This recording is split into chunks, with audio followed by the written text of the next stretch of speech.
এই চুলাটা আমি শীতের দিনে তৈরি করেছিলাম। আর এই চুলাটা আমার অনেক পছন্দের একটি চুলা ছিল। আর শীতের দিনে তো বলতে গেলে মনে করেন তখন তো কোনো বৃষ্টি বাদল কিছু নেই।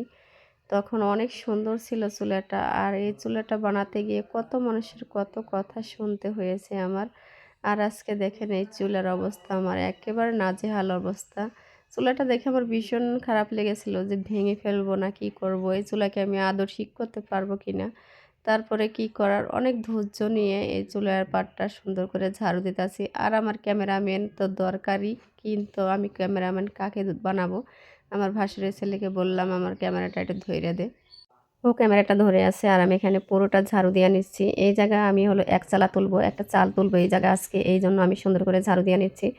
আর এই জায়গায় চালটা দেওয়ার অনেক দিন ধরে ইচ্ছা, কিন্তু আমি পারছিলাম না, কারণ টাকারও একটা সমস্যা ছিল। আর আজকে আমি ফাইনালি অনেক দামি টিন নিয়ে আসছি এই জায়গার জন্য, যেগুলো নতুন টিন বের হয়েছে সেই টিন। আর এই যে ঝাড়ু অলরেডি আমার দেওয়া শেষ। আর এই জায়গার ভিতরে পিছে যেই দেওয়ালটা দেখতেছেন, এই দেওয়ালটার ভিতরে আমি রং করব, রং করে ফুলের ছাপ আছে সেই ছাপা দিব আমি। এই জন্য ওই দেওয়ালটাও খুব পরিষ্কার করা লাগবে। দেখেন কি পরিমাণে ময়লা পড়ছে যা বলার বাইরে। আর ওটা আমি ঠিক করতে গেলে কিভাবে ঠিক করব সেটাও আমি কল্পনা করে পাইতাছি না।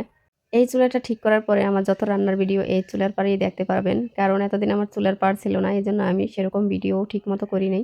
দেশ গ্রামের মানুষ বলে কথা ভাই, সবাই এসে বলে এই জায়গায় আবার কি করবে, যেহেতু আমাদের চুলে আরও আছে, রান্নাঘরও আছে, তো বলে এই জায়গা কি করবে। যখন আমি বলি যে এই জায়গায় ভিডিও করব, তখন মানুষ অনেক হাস্যকরভাবে দেখে যে ভিডিও করার জন্য আবার চুলেও বানান লাগে, এরকম করে মানে ভিয়ার বুঝেনি তো দেশ গ্রামের মানুষের অবস্থা। তা যার যেটা কাজ সে সেটা করবে ভাই, কে কি বললো সেটা আমার দেখার বিষয় না। আমি এখন কারো কথায় আর কখনো পরোয়া করি না, আর করবো না ইনশাল্লাহ। কারণ অন্যের কথা শুনে তুমি কখনো এগিয়ে যেতে পারবে না, শুধু পিছিয়েই যাবে। এই জন্য মানুষের কথা এক কান্দা নেও আর এক কান্দা বের করে দাও। কে কি বললো সেটা তোমার দেখার বিষয় না। তুমি একবেলা যদি না খেয়ে থাকো, কেউ তোমাকে খেতে দিবে না। ঠিক আছে, এই যে আমার ফাইনালি চুলের লুক কিরকম হয়েছে অবশ্যই কমেন্টে জানাবেন। আমি এই কালার করছি, তবে সামনে অন্য কোনো কালার দেওয়ার ইচ্ছা আছে।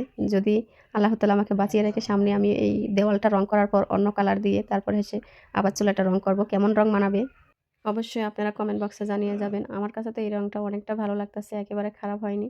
আপনার কাছে কেমন লাগছে কমেন্ট বক্সে জানিয়ে যান। ভিডিওটা ভালো লাগলে অবশ্যই শেয়ার করে দিবেন। আপনার মতামত কমেন্ট বক্সে জানিয়ে যাবেন। আর এই চুলাটা আমি কীভাবে তৈরি করছি, কে কে দেখতে চান কমেন্টে অবশ্যই জানিয়ে যান।